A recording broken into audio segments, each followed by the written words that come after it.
So hello guys, welcome to the Friday Night Rant, and God, it is a hot day. I've got 2 weeks off, I may have mentioned that in the previous video, and yeah, it's just so goddamn hot. The only trouble is I've had to close the window just to stop the noise, and it's very, very hot. Combine that with a big light bulb above there against me, it's just, this isn't going to be good. So within about 10 minutes, I'm just going to be perspiring all over, and it's going to get ugly. But let's crack on with our sponsored by drink first of all. I've had this before, but it doesn't matter because I treated myself and I've brought myself a bottle of Jack Daniels. So there it is, straight up on the rocks, Jack Daniels. Damn fine whiskey. Before I do go into the normal rants and whatnot, I wanted to give a particular mention to someone by the name of Jacesfaces. And if you've not subscribed to him or don't know of his work, Jacesfaces just simply goes along and he does caricatures of people. Most of the time he does celebrities, and every so often he tries his hand at taking some particular YouTubers off. This week, or not even this week, today even, it fell on me. So Jacesfaces has actually done a drawing of me, which looks like this. And it's absolutely awesome. But the funny thing is, Eli pointed out, it actually does look like the BFG. So yeah, I look like the BFG, which is awesome. But what I'll do is I'll put a link down below first of all, because it's got the entire video of him actually starting from a white page all the way to the finished product. So go check it out. And also, he's got loads of good work on there anyway, so definitely go and check out Jacesfaces. Right, first thing I wanted to talk about this week is 38 Studios / Big House Games, two developers. Now, Big House Games used to be under the arms of THQ, and at one point it looks like it was going to go under, so THQ was selling them off, and then in came 38 Studios, and they've worked with them for the last 2 years, I think it is. So you may know some of the work. For instance, The Kingdom of Amula is a game that we just released at the moment. So everything looked to be rosy with the two developers. So there's a rumour at the moment that Big House Games actually might be on the chopping block. So no one knew, it was all speculation and rumour. But this is what's annoyed me. Now, developers every so often go under. It's a sad tale when that happens. But the thing is, I'm always about just tell people what the issue is. For instance, when Sony got hacked, it took them 7 days to actually tell everyone they've been hacked. And I always think the best policy is to just be honest. As soon as you know what the crack is, tell them. So, yeah, the people at 38 Studios was contemplating, are we on rocky grounds? Are we going to lose our jobs? No one actually knew what was going on. So one of the guys, one of the programmers, went home one night, his wife's pregnant, went for the checkup, and when he got there, he checked everything, and the doctor came in and says, oh, by the way, you know your medical is about to run out as of tomorrow. And it made him question it. They went back and found out that everyone's medical has been cancelled, and the reason for it is because they've no longer got jobs. So I think it was yesterday they actually killed both all of 38 Studios and Big Huge Games, and that's it, they're all gone. So the thing is, the way they actually found out was when they found out the medical had been cancelled. So they never actually come up front and says, look, we may be having problems. They never even said anything, they just kept tight-lipped and now gone, ah, sorry, we've had to lose you all. So, first of all, that's really, really bad of them, but it's nice if we can slate them because they are no more. And yeah, we've lost two developers, which is a shame because, like, Big Huge Games, they've done some good stuff in the past, 38 Studios have, so yeah, the gaming world has got a tiny bit smaller today. But it makes more room for the indie developers that are coming out of the woodwork now, so it's not so bad, but still, a shame we've lost them. Oh, it's warm. So, right, let's just get EA out of the way. So, as you can tell, no woo noises because EA have done not too bad this week. They've kept off the Jurassic Junkie radar, and all they've done is they've shown us some details that they're releasing some new DLC for Mass Effect, and it's going to be free, and it's actually a good amount of content. So yeah, free DLC from EA. That's weird. So watch your back, there might be a hidden virus in the DLC or something, because you know EA's always got something up the sleeve. But yeah, nothing to moan about on the EA side of things. But doesn't mean I've got something to moan about, and this week it is Microsoft. So Microsoft are going to get it.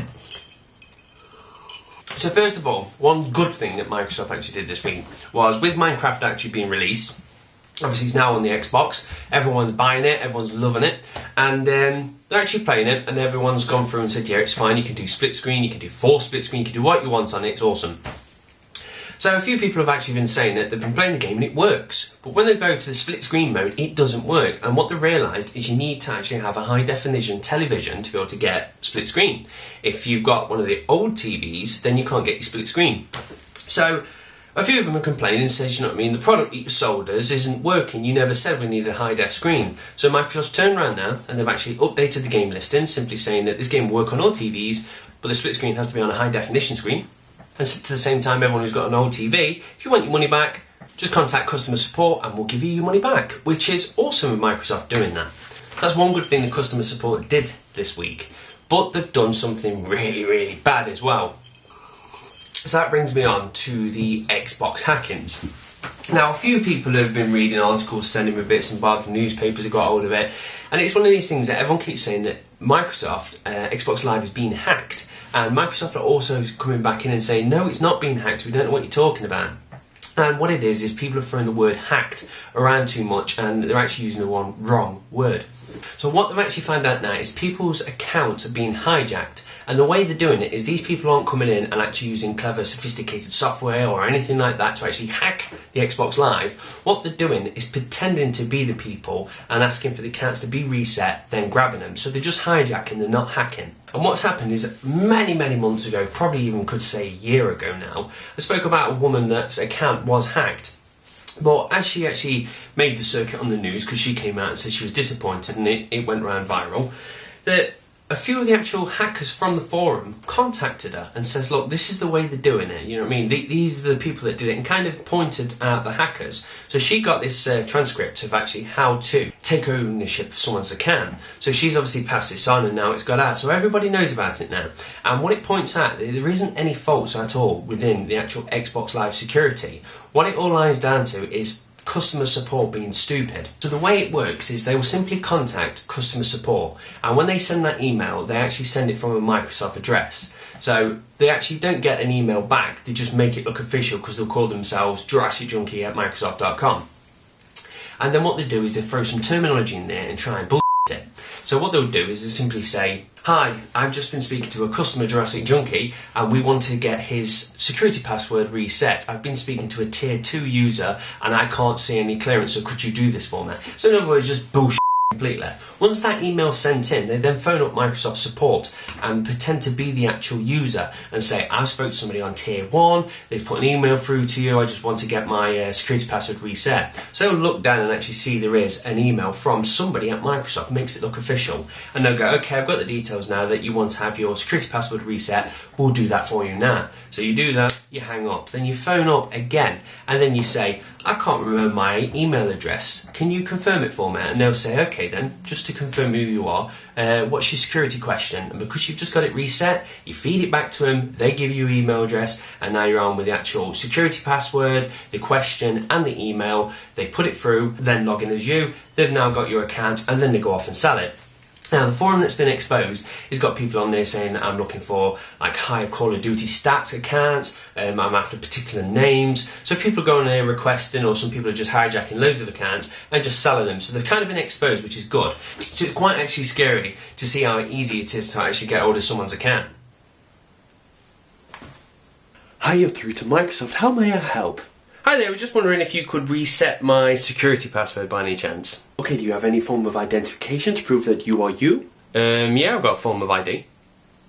That's awesome. So I'm not saying it's as easy as that, but you get the ID, you just phone up, you blag it, and then you get someone's account. So at least Microsoft now are aware where the problem lies, and it lies with their actual customer support. So, talking about Microsoft customer support, this leads me into a nice topic of hacking again. Now what this is the Activision versus Jason West, forgot his name, look down, Vince Zambella. So Jason and Vince used to work for Infinity Ward. We've spoke about this many times now. They got axed by Activision. They've gone off to EA, made the new company called Respawn, and they're making a new game. Everything's cool. But the problem is, the guys actually got stiffed out of like £1 million bonus, as well as loads of other things. It's a very dodgy area. So they're suing Activision. Activision's countering back saying, well, yeah, you didn't do this. And it's just a massive mess. And it's been going on for ages, and it's coming to court very, very soon. But as it's actually going on the way, they've unearthed some information which is very, very interesting. Now, there's a guy by the name of Fennedy, and Fennedy works for Activision. And the Activision IT department says to Fennedy, what we need some dirt on the boys. So what we want you to do is pop onto the Active Directory, just have a look at their emails, see what they've been gossiping about, and then we've got the edge on them, we know what they're actually been talking about. But obviously to do this is illegal. You can't just go in and just take emails out of the system. So Kennedy was told that don't worry about the repercussions because Bobby's got your back. So obviously the head of Activision is kind of supporting him to go in and actually hack the actual server. So what happened is Kennedy's gone in there, he's gone through the firewall, got through that, good lad, he managed to get through that. And then he actually got to the email server, but then he was greeted with lots of stuff, raw information that he didn't know what to do with. So what he did is he phoned up Microsoft. So, because he knows obviously how willing the customer support are to give out passwords and stuff, so he thought, I'll just phone them, they'll probably give it me. So while he's on the phone, he says, look, right, I'm trying to find some dirt on these guys, I've got these emails, but I ain't got the passwords, how can I get to see these emails? But luckily enough, Microsoft actually turned around and did some good and actually says to him, okay then, have you got a court order for this? Because this conversation is making us feel very uncomfortable. So at that point, he knew obviously he's going to get nowhere with Microsoft, and then he decided to go to a third-party security company, and they offered him some really dodgy advice. For instance, saying what you should do is you should smash the fire alarm, stage a fake fire, and obviously everybody will all leave, and that'll give you time to actually jump onto the server. So very dodgy stuff. It sounds like he might not have actually got all the way into getting the emails, but nonetheless, what he actually did has now come to light, and that's going to go to court. So that's Activision properly playing dirty, actually trying to get in there and see some emails that people have said to try and get the edge on them so they can actually know what may be said in court. So Activision are actually trying their best now to actually become the new EA, which is awesome. So if they keep going on like that, I'll have to have a splashy Activision intro soon. I'm sure I've got more pink throughout this than I actually started off with. But yeah, whew. So that's going to actually bring us to the end of the Friday Night Rant. So first of all, I need to apologise. I didn't do one last week, but I've had a heavy workload and today hasn't let up anymore. I do web design on the side and I've managed to get a few contracts, which is awesome, but they all came at once. So I've just got to sit all night actually just cracking on and programming, so I'm going to have to cut this short. But at the same time, I just want to apologise to anyone that's actually commented on my videos over the last 2 weeks. You may have noticed I've not replied back. Now, if anyone's taken the time to watch a video and comment, I will always get back to you. So anyone would have noticed, you normally get a reply from me, but in the last 2 weeks you haven't. Well, they're all sat in my inbox and I will get back to everyone eventually, but like I said, I've got a backlog. Very busy man at the moment, I'm afraid. So that just leaves us to the question of the week. God, it's hot! And that question is, when it is as sunny as it is outside today, are you one of the people that enjoy it because you're like, awesome, there's sun, I can go out, get some fresh air, meet humans, interact with people? Or are you one of the gamers that just get annoyed because you've got to shut the curtains when you're playing games? So I know it's a basic question, but I just want to cut the gamers down in the middle and see which people just enjoy games and who are the hardcore, dirty gamers that just want to live in the hole and play the games.